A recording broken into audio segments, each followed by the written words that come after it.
This is the Strenuous Life Radio, the podcast where leaderpreneurs and entrepreneurs, men and women, learn the essentials and soft skills of the strenuous life.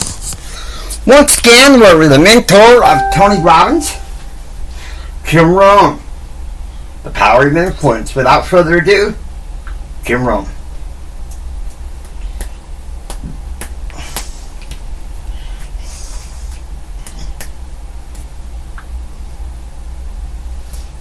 Never underestimate the power of influence. What an important statement. The influence of those around us is so powerful. Many times we don't even realize we're being strongly influenced because it generally develops over an extended period of time. Peer pressure is an especially powerful form of influence because it is so subtle. If you're around people who spend all they make, chances are excellent that you'll spend all you make. If you're around people who go to more ball games than concerts, chances are excellent that you'll do the same. If you're around people who don't read many books, chances are excellent you won't read many books. People around us can keep nudging us off course a little at a time until finally, 10 years from now, we find ourselves asking, how did I get here? Those subtle influences need to be studied carefully if we really want our lives to turn out the way we've planned. Now, on this major point, let me give you 3 key questions to ask. This may help you to make a better analysis of your current associations. Here is the first question.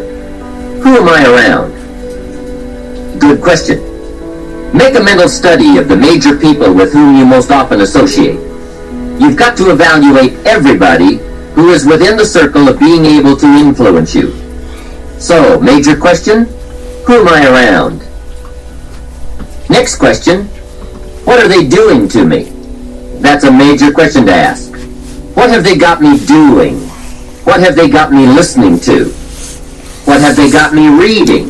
Where have they got me going? What have they got me thinking? How have they got me talking? And how have they got me feeling? What have they got me saying? You've just got to make a serious study of how others are influencing you, both negatively and positively. Now, maybe the influence of all those around you is okay, but just ask yourself, it doesn't hurt to ask, who am I around, and what are they doing to me? Now, here's the final question, is that okay? Maybe the people you associate with and their collective influence is okay. But then again, maybe it's not. All I'm suggesting here is that you take a close and objective look. Everything is worth a second look, especially the power of influence. Positive influence can have an incredible effect on your life, but so can negative influence.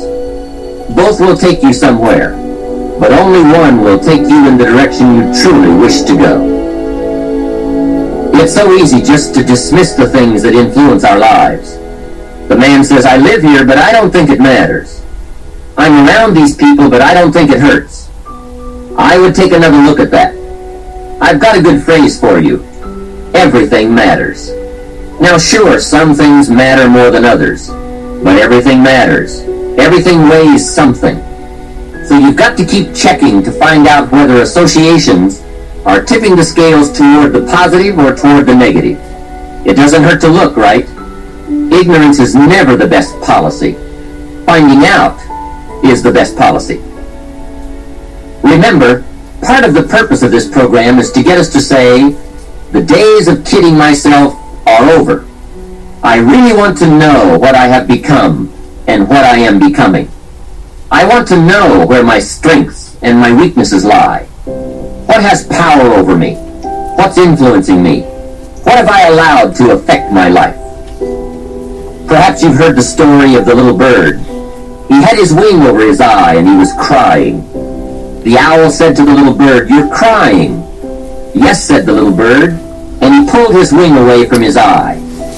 "Oh, I see," said the owl. "You're crying because the big bird pecked out your eye."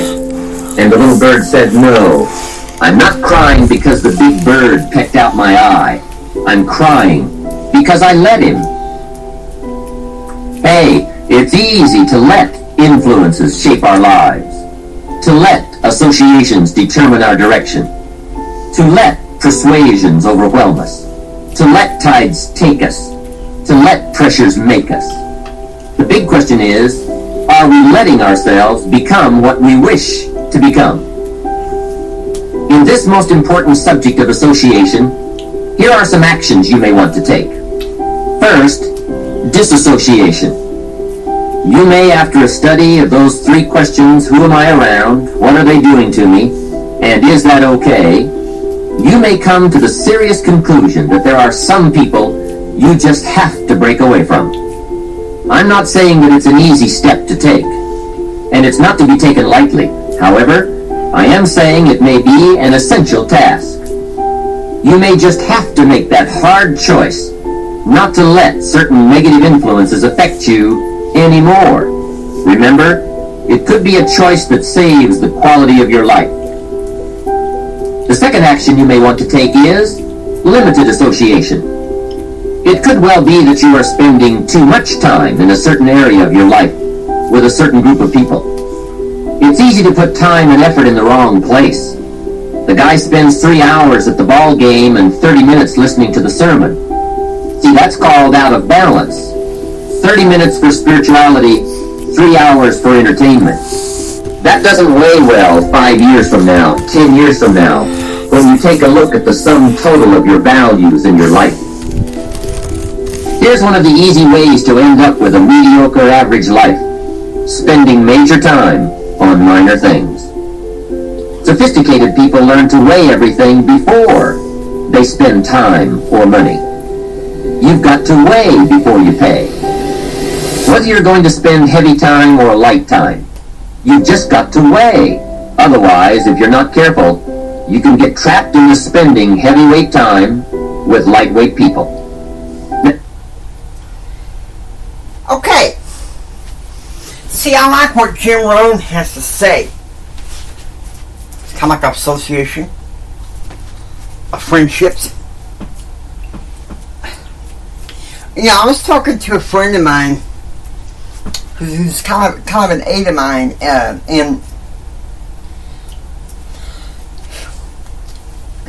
we were talking about some of the friends from my past, and she was kind of like, Jimmy, in many ways, it's a good thing that they came out of your life because they were dragging you down. They weren't going in the same direction that you were going. And that was true. Now, I'm not saying that they were bad people, but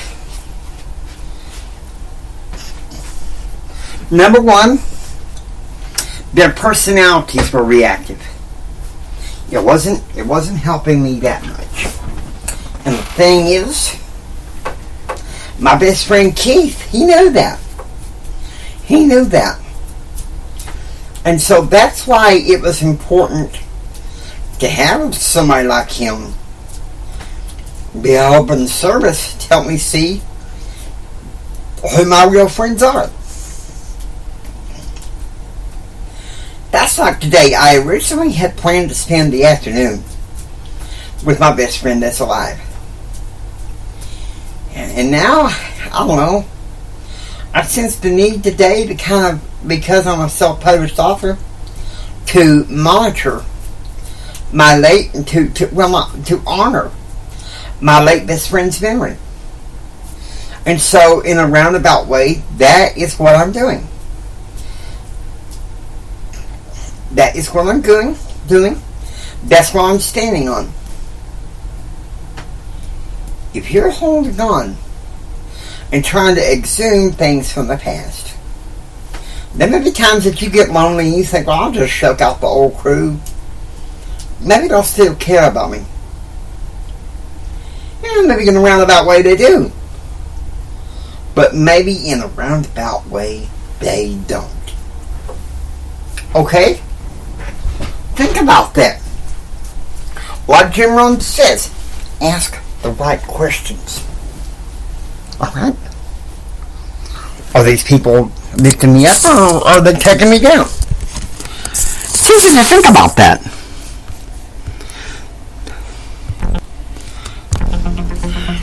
Now, I hope you've enjoyed listening to the Strenuous Life Radio. If you like what you hear, please subscribe and become a part of the Strenuous Life Radio family. This is Jimi Hendrix saying until next time, don't just sit there and take it. Build your dreams so you can take it.